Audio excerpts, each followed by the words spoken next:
Happy Diwali guys. काय म्हणताय, तुमची शेव बाजारासारखी होत नाही? तर ही लसुणी शेवची रेसिपी नक्की एकदा ट्राय करा. बघा, सर्वप्रथम आपण बेसन घेतलंय आणि त्यात आपण मीठ ॲड करून घेतलंय. ही शेव इतकी सुंदर आणि बाजारासारखी होते ना. आता बघा, आपण ह्याच्यात चवीपुरतं लाल तिखट ॲड करून घेऊया. आता आपण 15 ते 20 लसणाच्या कळ्या घेतल्यात आणि त्याच्यामध्ये जिरा आणि ओवा ॲड करून त्याला वाटून घेतलंय. आपण त्याला आपल्या बेसनाच्या मिक्सरमध्ये ॲड करून घेऊया. आणि आता हळूवार हे बघा, मी कसं पाणी ॲड केलंय तसं पाणी ॲड करूया आणि त्याला आपण मस्तपैकी मळून घेऊया.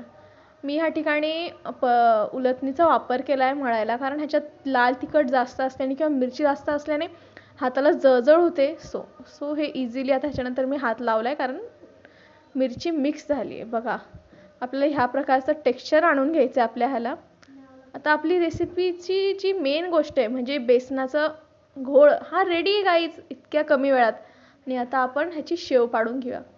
तेल एकदम कडकडीत गरम करून घ्यायचं आहे. सोऱ्यात आपलं मिक्सर टाकायचं आहे आणि तेलामध्ये सरकन सोडायचं आहे. हे बघा, इतकी सुंदर आणि इतकी चविष्ट लसुणी शेवची रेसिपी मी तुमच्यासोबत शेअर करते.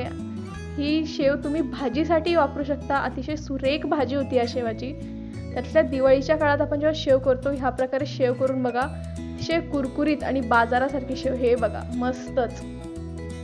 त्याच्यामध्ये जो आपण लसूण ॲड केला आहे ना, त्याचा इतका छान ठसकेदार फ्लेवर येतो ना.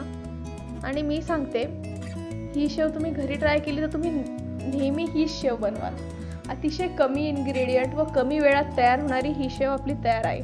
Enjoy with your family. आणि व्हिडिओ आवडला असेल तर लाईक, शेअर आणि कमेंट नक्की करा आणि सबस्क्राईब देखील करा.